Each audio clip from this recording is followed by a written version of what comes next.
Jeudi 24 juin les amis, salut à tous, j'espère que vous êtes en forme où que vous soyez et bienvenue comme d'habitude à la maison dans mon petit bureau. C'est l'épisode 140 sur YouTube.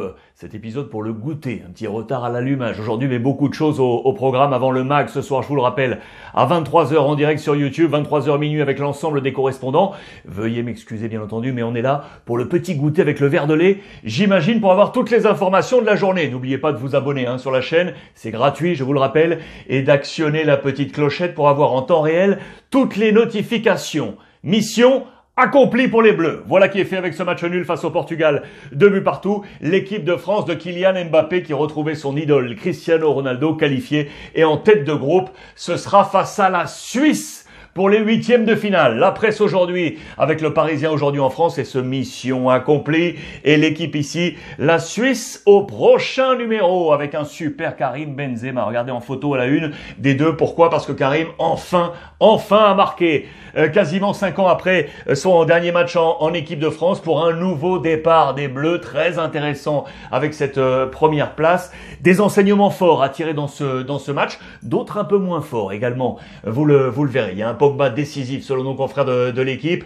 Benzema et Cristiano Ronaldo dos à dos car les deux ont marqué et performé dans ce match. Ici les notes de l'équipe de France, je vais vous grossir tout ça pour qu'on comprenne un peu ce qui s'est passé, notamment du côté des Bleus. Regardez, pas une bonne note pour le capitaine Hugo Lloris, vous le savez, pour sa sortie sur Danilo Pereira, le joueur du Paris Saint-Germain qui a provoqué ensuite un penalty en faveur des Portugais, transformé par Cristiano Ronaldo. 5 et 5 pour la charnière centrale, un 4 pour Koundé à droite, pas simple cette soirée qui a remplacé Pavard à ce poste. Lucas Hernandez, 4 également de l'autre côté. Ça a bien marché, vous l'aurez compris, pour Paul Pogba avec un 7 sur 10. N'Golo Kanté, 6. Griezmann a pris un 5. Très bonne 20 premières minutes en poste de réorganisateur. Il était absolument partout en tant que boussole. Et puis ensuite un petit peu plus éteint. Kylian Mbappé a pris un 6. Karim Benzema donc ce 7 et Corentin Tolisso 4. Pas évident également le match pour le joueur du Bayern Munich. Je vous laisse jeter un regard également sur les notes du Portugal et pour aller ensuite sur Karim Benzema qui a donc retrouvé le chemin défilé avec les Bleus. Benzema le double déclic, vous le voyez, auteur d'un doublé, l'avant-centre français a enfin marqué en sélection après son rappel. Au bout de 5 matchs, la machine est relancée. Cette note de 7, vous le voyez pour ce but marqué avec ce poteau rentrant ici, puis ce penalty. Voici le positionnement moyen de cette équipe de France. La position de Karim Benzema ici centrale. Kylian Mbappé était la position la plus haute. Regardez la zone d'activité de Karim Benzema, absolument partout, vraiment dans le sens du but vers le haut. Il y a des zones d'activité partout pour Karim Benzema. L'interrogation maintenant avec ses notes au sortir et puis les performances plus ou moins bonnes des joueurs de Didier Deschamps. Quels seront les choix du coach pour ce match face à la Suisse? On peut s'interroger, ce sont les interrogations portées par nos confrères de l'équipe, notamment ce matin et sur ce poste de latéral gauche, vous le savez, car le malheureux Lucas Digne s'est blessé dans ce match au niveau de la cuisse droite. On va s'interroger sur ce poste. Quels seront les choix donc contre la Suisse? Pavard, pas menacé, et notamment avec donc la position de Koundé qui n'a pas été excellent dans ce match, selon nos confrères. Tolisso, pas une grande réussite, il ne devrait pas conserver de poste de titulaire face à la Suisse. Et pourquoi pas Coman dans ce match très attendu. Il y a des solutions pour Didier Deschamps qui s'est montré satisfait. Conférence de presse, satisfait d'être au rendez-vous. C'est ce nouveau démarrage, premier du groupe, le statut de favori. Les Bleus sont là et pour continuer ce chemin. Attention à l'adversaire suisse, c'est un adversaire qu'on connaît bien, mais le voisin a changé. On se souvient de l'affrontement déjà, c'était durant l'Euro 2016, le dernier Euro, la dernière édition.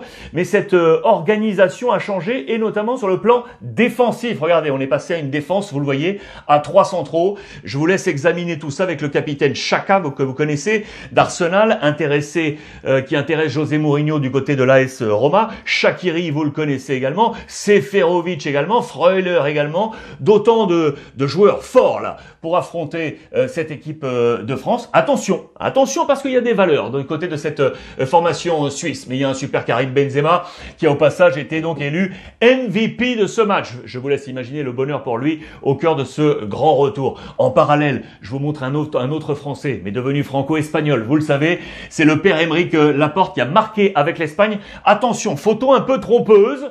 Ce n'est pas lui qui a été élu MVP de l'UEFA pour le match de l'Espagne et la qualif de l'Espagne. Vous découvrirez dans quelques temps qui a été élu MVP côté espagnol. Le temps pour nous de voir le bracket. Voici le tableau de ces huitièmes de finale avec l'équipe de France qui est donc ici face à la Suisse. Bracket complet avec les copains de NetBet. Croatie, Espagne, on va y revenir. Italie, Autriche, on va y revenir également. Belgique, Portugal, choc super, on va y revenir.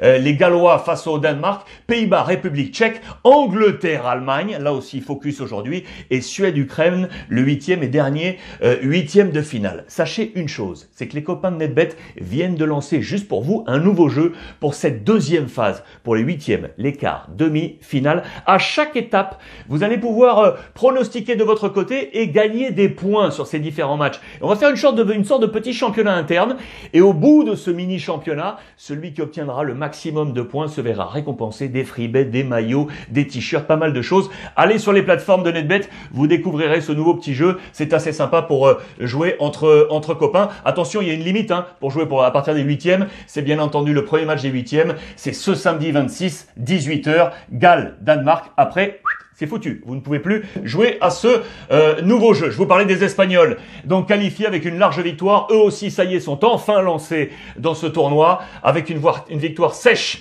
face à la Slovaquie, 5-0. Voilà, c'est comme ça. Ah si, c'est comme ça qu'on fait pour espérer rêver. Permiso para soñar. Le permis pour rêver avec notamment Sarabia, le joueur du Paris Saint-Germain qui a été excellent dans ce match. On l'ouvre. Ça y est, l'Espagne est en marcha. Ça y est, elle est en route, cette équipe espagnole, avec Aymeric Laporte, ce numéro 24, le franco-espagnol qui a été bon dans ce match. C'est à noter, après avoir été quelque peu tensé pour le match face à la Pologne, où il avait été surpassé par Lewandowski notamment. Là, il a mis les choses au clair. Et en plus, buteur. L'ami Aymeric Laporte qui a pris 2 étoiles sur 3. La meilleure note, elle est pour Busquets et Sarabia. Lequel des deux a été élu MVP? Vous le verrez dans un instant. Très content, vous l'imaginez, Luis Enrique, parce que sa formation a enfin enlevé le bouchon. On n'arrivait pas à marquer. Le tapon, le bouchon, on l'a enlevé. Ça y est, voilà qui est fait avec ce 5-0. Mais Alvaro Morata n'a pas marqué. Il y avait un penalty, il a frappé, mais il n'a pas marqué. On va y revenir. Et je vous l'ai dit, un super Sarabia. Sarabia et 10 autres joueurs pour affronter la Croatie. Ça veut dire qu'à n'en pas douter, Sarabia sera titulaire dans ce match. Ça fait penser aux interrogations qu'il y avait du côté du Paris Saint-Germain pour peut-être faire partir Sarabia au marché des transferts. Après cet Euro, peut-être que Paris va se raviser et garder l'Espagnol à suivre. Busquets, grand retour, capital, super intéressant. La boussole, le métronome de cette équipe espagnole. Busquets a donné la raison à Luis Enrique. Il l'a attendu, vous le savez, touché par la Covid. 10 jours de confinement, à son retour, préservé, attentif, et il a été lancé impeccable dans ce match, très intéressant. Il ne reste plus que 4 joueurs à ne pas avoir encore débuté côté espagnol dans cet Euro. De Gea, le gardien, Robert Sanchez, Gaia et Diego Llorente. Je vous rappelle qu'il en a pris que 24 pour cet Euro. 20 ont donc joué côté espagnol. Cette histoire de penalty, regardez, c'est Luis Enrique qui a demandé à Morata d'aller frapper pour gagner en capitale confiance. Malheureusement, Morata a pas forcément très bien tiré ce penalty, stoppé par le gardien. On espère pour lui que ce 5-0 va garder lui permettre de garder ce capital confiance et d'avancer un peu plus dans cette compétition. Le huitième de finale, ce sera donc face à la Croatie. La Croatie de monsieur Luka Modric. Vous vous en doutez, attention à Luka Modric qui a en plus pris un nouveau record là côté croate. Il avait été en 2008 le plus jeune buteur de l'histoire de la Croatie. Il avait alors 22 ans, rendez-vous compte. Aujourd'hui en 2021, il est devenu le plus vieux buteur de l'histoire de la Croatie dans cette Euro à 35 ans. C'est assez prodigieux. Merci à mon copain Issa Bouzerouata qui m'a rappelé cette info et que je peux vous livrer aujourd'hui. En marge de ça, d'ailleurs, au sujet de l'actualité Real Madrid, parce que qu'est-ce qui va se passer là, du coup, avec Modric? Va-t-il garder sa place de titulaire au Real sous Ancelotti à 35 ans? Ou l'ami Odegaard qui joue poste pour poste, vous le savez, qui était parti prêter du côté de Arsenal pour prendre du temps de jeu parce qu'il n'avait pas apprécié d'avoir été rapatrié de la Real Sociedad, pour autant ne pas être vraiment dans les plans de Zinedine Zidane. Il était du coup parti du côté d'Arsenal. Que va-t-il faire aujourd'hui? Et du coup Modric qui fait peur entre guillemets à Odegaard, parce que et si le père Modric était de nouveau en taille patron pour barrer la route au père Odegaard? Affaire à suivre, et des choix de Carlo Ancelotti pour l'ami Odegaard. Odegaard. Ça, c'est ultra intéressant. Info réel également, encore, pour vous dire quoi? Que l'ami Sergio Ramos, qui a, vous le savez, officiellement annoncé son départ, vraisemblablement, selon nos confrères de AS, ça se rapproche de plus en plus du Paris Saint-Germain. Et pour retrouver Neymar, affaire à suivre, Paris qui pourrait ainsi garder Kylian Mbappé, le regrouper avec Sergio Ramos, affaire à suivre, mais vraisemblablement, vous le savez, vous le voyez, Sergio Ramos aurait choisi, élu Neymar et donc le Paris Saint-Germain pour évoluer à partir de la saison prochaine. Le Real de son côté, regardez, aurait contacté la Real Sociedad pour aller toucher le petit Isaac, l'attaquant là, le jeune attaquant de la Real Sociedad, affaire à suivre. Et en parlant d'attaquant, on nous dit que Haaland, qui est l'une des cibles de tous les clubs européens et notamment le Real Madrid, serait en discussion peut-être possible avec le Bayern Munich. Affaire à suivre pour le prodige norvégien, affaire à suivre côté Real Madrid. Les infos Atlético maintenant à vous donner également. Regardez, salir para volver más fuerte. Partir pour revenir plus fort. C'est le mot et la pensée de Gerbic, le gardien numéro 2 de l'Atlético Madrid, car derrière Oblak, il n'y a pas beaucoup de place. Il n'y a pas beaucoup de temps de jeu. Il lui reste encore 3 années de contrat.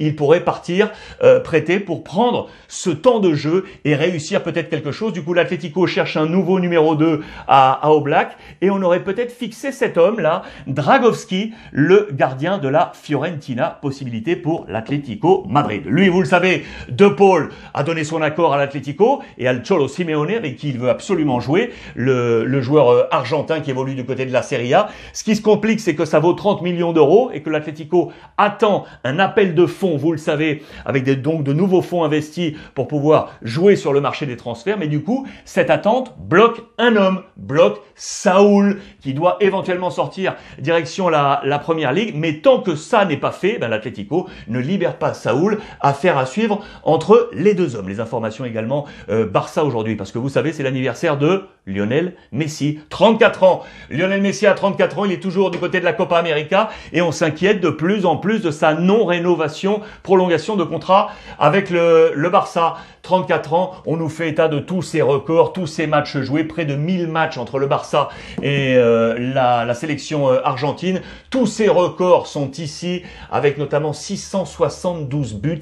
Il est le recordman du nombre de buts marqués pour une seule équipe. 672 buts avec le Barça. Il est le joueur de l'histoire du Barça avec le plus de matchs disputés, 778 matchs, et donc logiquement également le joueur le plus titré, vous pouvez l'imaginer, avec le Barça. 35 titres pour Lionel Messi. Que va-t-il faire? Que va-t-il faire avec le président Laporta? Il met un peu la pression, le président, sur la famille Messi. On veut signer 34 ans pour que ce soit de nouveau un choc dans ce nouveau mandat pour Laporta, l'homme qui aura réussi à convaincre Messi de rester à vie du côté du FC Barcelone. Vous l'aurez compris, on attend, esperando, du côté du FC Barcelone. Le président Laporta qui vient de conclure ses 100 jours de sa seconde étape au Barça. Il y a plein de choses dans ces balises. Ça avait recommencé le 17 mars avec cette prise de possession du Barça. Plusieurs événements, la Coupe du Roi avec l'effectif ou encore ces transferts, nouveaux transferts et notamment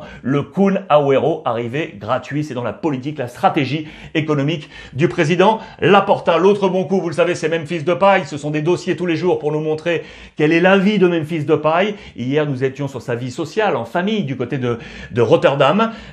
Aujourd'hui, on nous montre sa vie sportive avec ses différentes étapes et notamment l'un de ses mentors, le père Louis van Gaal, qu'il avait pris très jeune en équipe nationale, l'équipe néerlandaise. Il avait à peine 20 ans. Fort de la réussite, il avait ensuite amené du côté de Manchester United. Là, cela ne s'était pas très bien passé, on le sait. Et du coup, c'est l'Olympique Lyonnais qui avait su en profiter. Un super Depay et plutôt dans sa carrière, ses grands débuts du côté du PSV Eindhoven avec les titres de champion. Ça, c'est chouette pour Memphis Depay. En marge, Dembélé, vous le voyez, sera opéré lundi. Opération Dembélé lundi, je vous le rappelle. 4 mois KO pour lui. Pas de transfert estival entre le Barça et le groupe Dembélé. Affaire à suivre pour lui. D'autres petites infos encore à vous donner entre Euro et Mercato. Regardez du côté de Séville. Malheureusement pour la sélection néerlandaise qui affrontera les Tchèques en 8e de finale. De Jong, au revoir. Plus d'Euro. Blessé au genou. Inquiétude également du côté du FC Séville pour l'attaquant. Séville qui a prolongé, ça c'est chouette.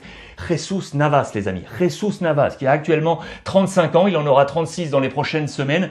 3 ans de plus. Il aura 39 ans au terme de sa carrière. C'est super, j'adore. Le capitaine de Séville, Jesus Navas. Et puis enfin, dernière info Liga, parce que vous le connaissez, Roberto Soldado, qui était en ce moment du côté de Grenade, va filer à Levante. Il a joué, vous le savez, du côté de Valence déjà. Il va le filer à Levante. Voilà pour toutes ces infos Liga. On va refermer cette première partie. Ouverture de la deuxième, on y va. Allez, avec les autres matchs et les autres affiches de ces huitièmes de finale, et notamment affiche de huitièmes de finale, Angleterre-Allemagne. Ça, on va se régaler. Ce sont des retrouvailles, les amis. Ce sont des retrouvailles. Regardez ces deux hommes, avec ici Joshua Kimmich. Ce même titre-là, vous le voyez en anglais, quand on dit « on arrive »,« here we go », vous le savez, « here we go », on arrive. Et là, on a transformé ce « here », normalement avec un « e » ici en anglais. On l'enlève, on met « here we go », « R ». En allemand, c'est monsieur. Monsieur, messieurs, on arrive. Ça, c'est le message lancé aux Allemands parce que c'est une revanche. C'est une revanche. Il y a des Angleterre-Allemagne, on a eu à foison. Mais surtout, en demi-finale, on s'en souvient de l'Euro 1996 avec un match âpre, un partout au terme de la prolongation, 6-5 au tir au but pour les Allemands. Ça, les Anglais n'aiment pas, d'autant que c'était exactement le même scénario qu'en 1990. On veut effacer ces deux échecs et s'imposer cette fois face à l'Allemagne. Les unes, regardez du côté de l'Angleterre, elles sont là.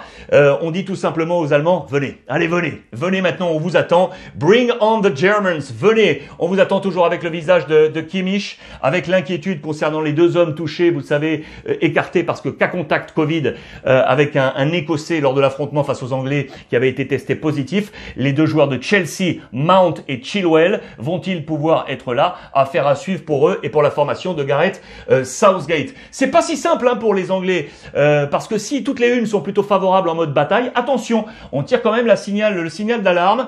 Aïe, pas non, s'il vous plaît, pas encore les Allemands. Ça veut dire qu'on est un poil fétichiste sur ce que je vous ai dit. Les deux derniers affrontements en 90 et 1996, les Allemands sont repartis dans cette compétition avec notamment un super Joshua Kimmich, affaire à suivre. Qu'est-ce qu'on en pense côté allemand? Ça, c'est l'interrogation. Qu'est-ce qu'on en pense côté allemand? Voici les unes de presse aujourd'hui de Kicker et du côté de Bild.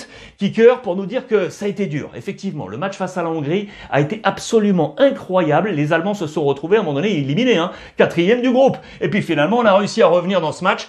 La dure labeur allemande pour être lancée enfin dans ce match à la une de Kicker. Il y a des hommes à distinguer dans ce match et notamment Kroos et Gundogan. Pas forcément au meilleur de leur forme. Et on se dit que ça y est, le revoir est annoncé au terme de cette compétition. On savait que déjà les deux hommes avaient...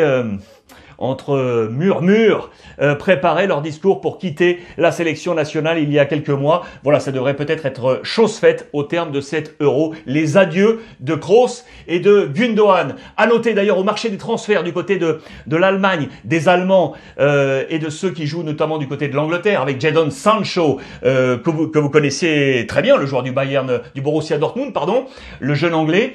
Il est au cœur du marché des transferts, l'ami Sancho, avec notamment Manchester United, lui qui a été formé à Manchester City, vous le savez, qui était parti très très tôt. On s'interroge parce que United prépare 85 millions d'euros. Du coup, que va choisir de faire le Borussia Dortmund? Parce que c'est la valeur forte offensive, l'ami Jadon Sancho. Et du coup, dans les colonnes de Kicker aujourd'hui, on nous dit quoi? On nous dit que si Sancho s'en va, qui aura la responsabilité offensive? On met un peu la pression sur deux hommes, notamment Thorgan Hazard et Giovanni Reina. Messieurs, en interne, il va falloir compenser ce départ, la pression sur ces deux hommes. Affaire en suivre. On en parle ce soir avec notre ami Seth Vidal dans le mag 23h sur YouTube. Il s'occupera de toutes les informations mercato anglais et très certainement sur Jadon Sancho. Une petite info parce que lui, on l'adore, vous le savez, c'est le père Boateng, Kevin Prince Boateng. Il est encore là, le colosse Kevin Prince Boateng, 34 ans. Il était, vous le savez, en série B du côté de Monza avec la famille Berlusconi. Eh bien, il revient aux sources, au Hertha Berlin, lui qui est natif de Berlin. Il y avait fait ses grands débuts. Regardez, c'était ici en 2006, si je ne me trompe pas, on va vérifier ensemble, 2006 si je ne me trompe pas,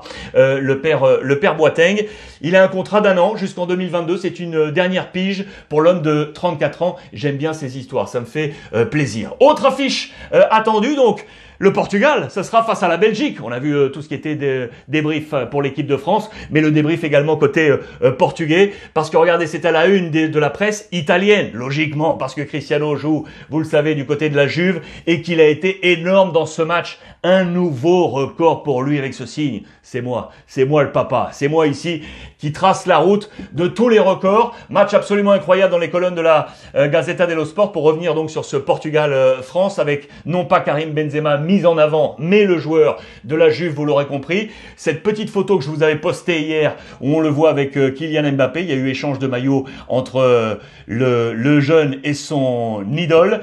Ici, j'adore tout ça. Et le record, c'est quoi? Le record, c'est que Cristiano Ronaldo a marqué son 109e but en sélection. Il égale donc ainsi l'illustre Ali Day, l'Iranien. Au prochain but, il sera le seul et unique meilleur buteur de l'histoire avec une sélection avec 110. Que va-t-il se passer? En attendant, il a été élu assez logiquement meilleur joueur du match côté portugais avec un 8 sur 10. D'ailleurs, notez que c'est bien Karim Benzema également pour les Italiens qui a été le meilleur de ce match, lui aussi avec un 8 sur 10. Ça sera donc Portugal-Belgique. Qu'est-ce qu'on en pense côté belge avec les dernières informations? Regardez dans ce scénario, parce que les Belges avaient déjà joué, donc ils ont observé ce scénario et c'est dans ce groupe avec l'équipe de France et le Portugal. Durant ces 90 minutes, l'adversaire a changé. Vous pouvez l'imaginer parce que le résultat entre la Hongrie et l'Allemagne a été absolument incroyable. Regardez, 21h11, lorsque le but hongrois a été marqué face aux Allemands, l'adversaire à ce moment-là de la Belgique, c'était la Hongrie. Hongrie encore avec le but du Portugal face à la France. Égalisation française, toujours la Hongrie. Et là, ça a changé. Quand la France a marqué le 2-1, eh bien c'est le Portugal qui est devenu l'adversaire de la Belgique. Mais ça a de nouveau changé. Le Portugal a égalisé, ça restait le Portugal. L'Allemagne a égalisé, ça restait le Portugal. Mais là, changement. Quand la Hongrie a de nouveau marqué, eh bien c'est la Hongrie qui était l'adversaire de la Belgique. Et puis l'Allemagne a égalisé et c'était de nouveau le Portugal. Une soirée folle pour les Belges pour connaître l'adversaire et ce sera donc le Portugal. Éclairage sur Roberto Martinez, le sélectionneur belge. Aujourd'hui, on est reparti dans sa famille du côté de l'Espagne avec ses parents Amor et Roberto, ces deux parents qui nous parlent de leur fiston comme un fin stratège. Il a toujours aimé jouer, vous savez, à des jeux de construction, on embrique les petites pièces, les puzzles également. Il garde dans la chambre de leur fils toutes les photos de sa carrière, que ce soit en tant que joueur et en tant que coach. Il vit à 200% pour son métier. Voilà un papier très intéressant, c'est dans les colonnes belges aujourd'hui. On en fera état ce soir avec Sacha Tavolieri, joueur à suivre du côté de cette sélection belge. Bien évidemment, les De Bruyne, les Lukaku et compagnie. Intéressant de la part de Roberto Martinez, qui a été un adepte de la rotation. Globalement, les coachs ont largement utilisé les 5 changements possibles. Voici, regardez les joueurs utilisés selon les sélections. Attention, certains ont été annotés d'une petite astérix. Pourquoi? Parce qu'on n'a pas comptabilisé les matchs d'hier. Ça ne change pas grand-chose là à la tête de ce classement, si on peut faire un classement de cela. C'est l'Italie qui a utilisé le plus de joueurs, 25 sur 26. Seul le gardien Meret n'a pas été utilisé par Mancini. Les Belges sont deuxièmes, vous le voyez ici. Regardez, 3e position pour les Anglais avec les Pays-Bas et avec la Macédoine du Nord avec 21 joueurs utilisés. Roberto Martinez qui a pleinement utilisé son groupe.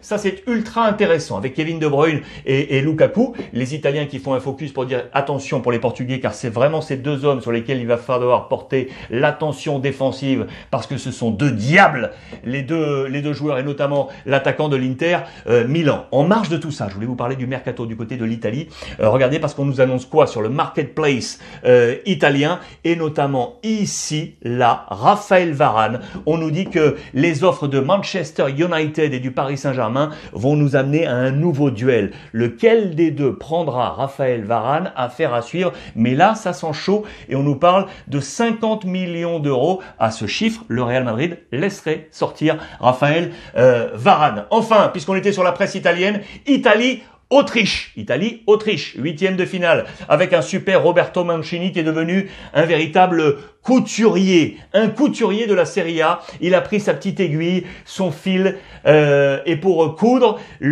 sa sélection en mode Serie A, parce que ce sont les talents de la Serie A qui forgent le squelette de cette formation italienne. On nous montre ses différents talents avec notamment Bastoni ici sur le flanc droit de la défense, ou encore Spinazzola lorsqu'on joue avec une défense à 4, Barella au milieu plutôt poil côté gauche, ou encore Berardi également dans un milieu qui amené à changer lui aussi sur le côté droit, Insigne sur le plan offensif, les talents qui évoluent en Serie A et qui font partie pleinement de cette fine couture de Roberto Mancini. Très intéressant ce papier. Au cœur d'ailleurs de ce montage, il y a deux hommes qui vont amener des choix très importants pour Roberto Mancini.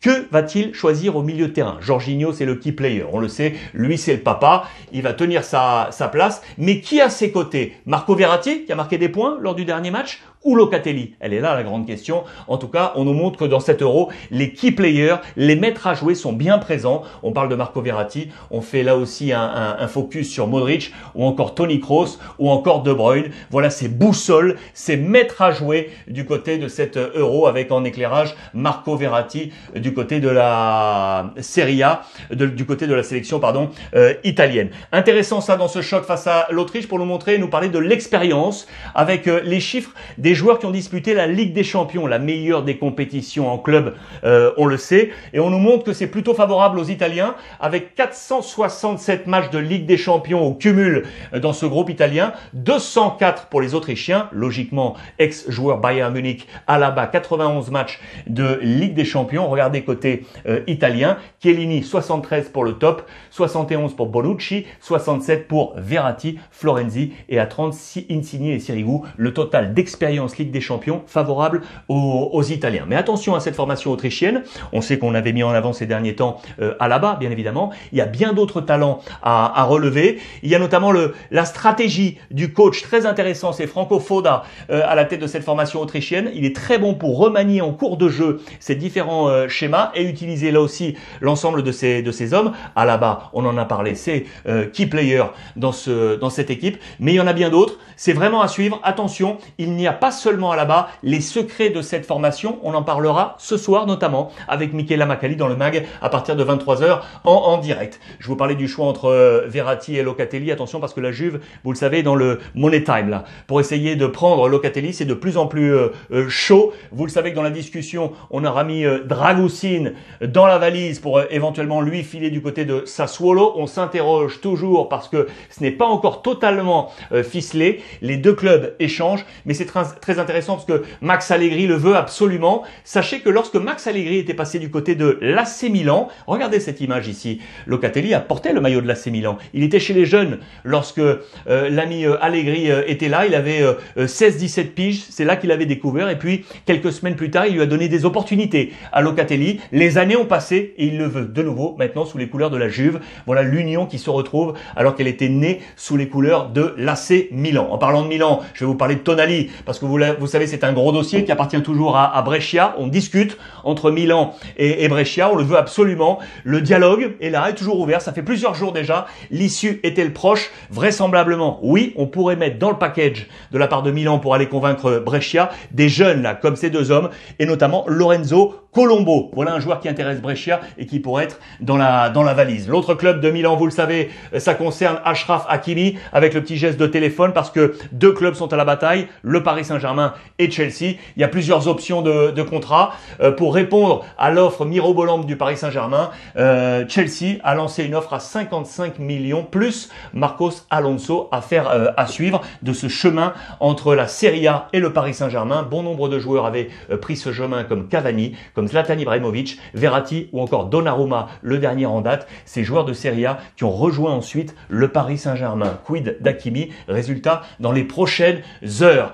On va terminer là-dessus les amis cette revue de presse. Merci encore de votre patience aujourd'hui. Un poil de fatigue, mais on en aura profité pour le goûter. Je termine sur cette image. Belle, très belle, j'adore. Les deux anciens coéquipiers du Real Madrid, l'ami Cristiano Ronaldo de la Juve face à Karim Benzema. C'était l'image forte de ce Portugal-France, dos à dos, 2 buts partout. L'équipe de France sortie première de son groupe. On s'abonne à la chaîne YouTube, les amis. On n'oublie pas, elle est gratuite. On échange via le hashtag RuizClub sur l'ensemble des réseaux sociaux. Et nous, on se retrouve ce soir, 23h pétante, en direct, avec tous les correspondants pour le Ruiz Club, le mag. Je vous attends de pied ferme. Passez une bonne fin de journée. Et comme tous les jours, n'oubliez pas, profitez des vôtres, les amis.